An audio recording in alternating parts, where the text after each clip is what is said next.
Nikukaribishe kuendelea kusikiliza simulizi yetu pendwa ya Uzuri Wake Ndiyo Chanzo Kuchukiwa na Wengi. Leo tuendelee na sehemu ya pili. Usisahau kujiunga na familia yetu pendwa ya Satiba Online TV kwa kubonyeza maandishi meusi yanayosomeka subscribe. Kisha bonyeza alama ya kengele ili uwe wa kwanza kupata notification au simulizi mpya pindi tutakapokuwekea. Sehemu ya pili. Mzee Ngeli aliwapeleka watoto wake kwenye shule ya kulipia, private school, ambazo zinafanya vizuri kitaaluma katika wilaya ya Karatu. Moja ya shule aliyopendelea Mzee Ngeli kuwapeleka watoto wake ni St. Catherine Pre and Primary School iliyopo katika kitongoji cha Maliasili.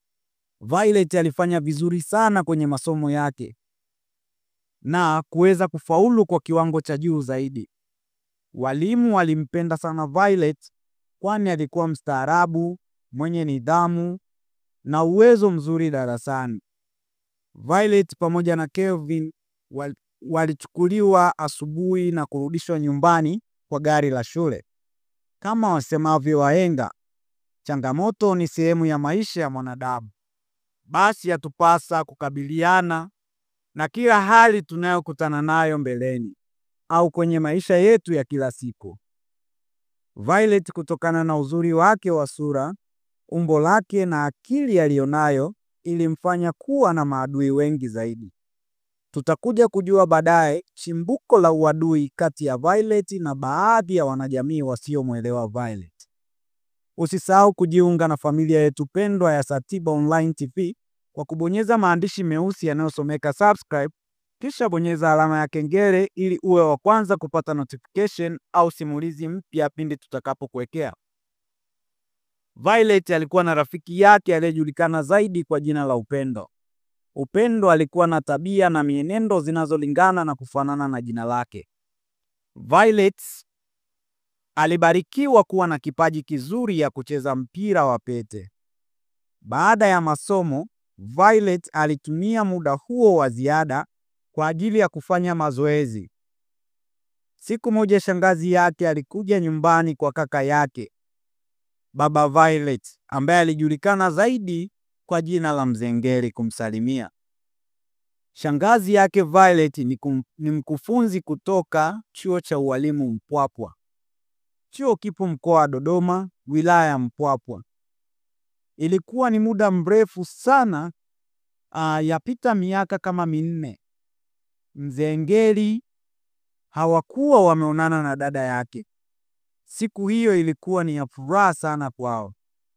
Dada yake Mzee Ngeli anaitwa Diana.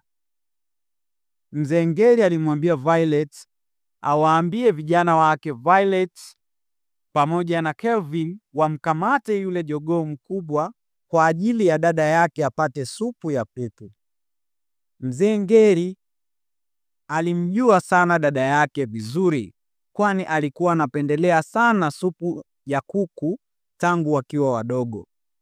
Ilipofika saa 2 kamili, Mzee Ngeli pamoja na dada yake wakiwa wanaangalia taarifa ya habari, walisikia sauti ya mama Violet.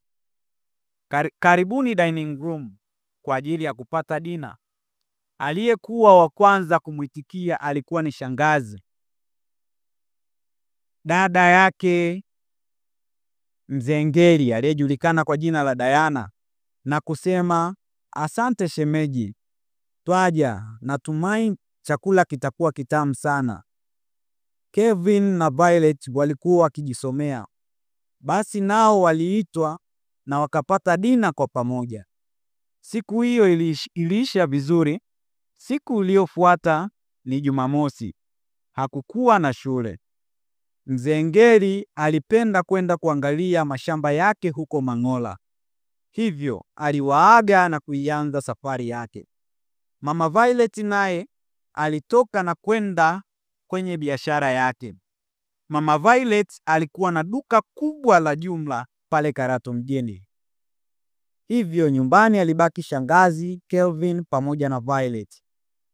Wakiwa wamekaa kibarazani, Violet alimuuliza shangazi, "Auntie, hivi mkoa wa Dodoma ina wilaya ngapi?" Shangazi akajibu, "Mkoa wa Dodoma ina wilaya 7.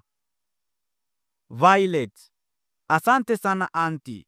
Sikuwa najua, ila sasa nimejua kupitia wewe. Je, unaweza kunitajia wilaya zote iliyopo katika mkoa wa Dodoma? Shangazi: ndiyo, naweza kukutajia binti yangu mpendwa. Napenda ulivyo mdadisi. Hii itakufanya kuwa vizuri zaidi darasani. Wilaya zipo 7 na ya kwanza ni wilaya ya Chamwino, ya pili ni wilaya ya Chemba, ya tatu ni wilaya ya Dodoma mjini, ya 4 ni wilaya ya Kondoa, ya 5 ni wilaya ya Bahi, ya 6 ni wilaya ya Kongwa na ya 7 ni wilaya ya Mpwapwa. Wilaya hii ya Mpwapwa ndiyo sehemu mimi ninapofanyia kazi nikiwa kama mkufunzi kwenye chuo cha ualimu Mpwapwa ninayofundisha somo la physical education ambalo ninyi kwa sasa mnasoma kama arts and sports. Violet alisema, hongera sana shangazi, nawe umepambana kweli kufikia hapo ulipo. Naomba unifundishe mbinu na namna ya kucheza mpira wa pete, sababu napenda sana mchezo. Shangazi: hongera sana. Nilijua hilo, kwani sasa michezo ni ajira kwa vijana na pia hutufanya kuwa na afya bora. Violet: je, shangazi atamfundisha Violet kucheza mpira wa pete na ni uwanja upi watautumia kufanyia mazoezi? Usikose kufuatilia sehemu ya 3 ya simulizi yetu hii pendwa ya uzuri wake ndio chanzo kuchukiwa na wengi. Usisahau kujiunga na familia yetu pendwa ya Satiba Online TV kwa kubonyeza maandishi meusi yanayosomeka subscribe. Kisha bonyeza alama ya kengele ili uwe wa kwanza kupata notification au simulizi mpya pindi tutakapokuwekea. Thanks for watching.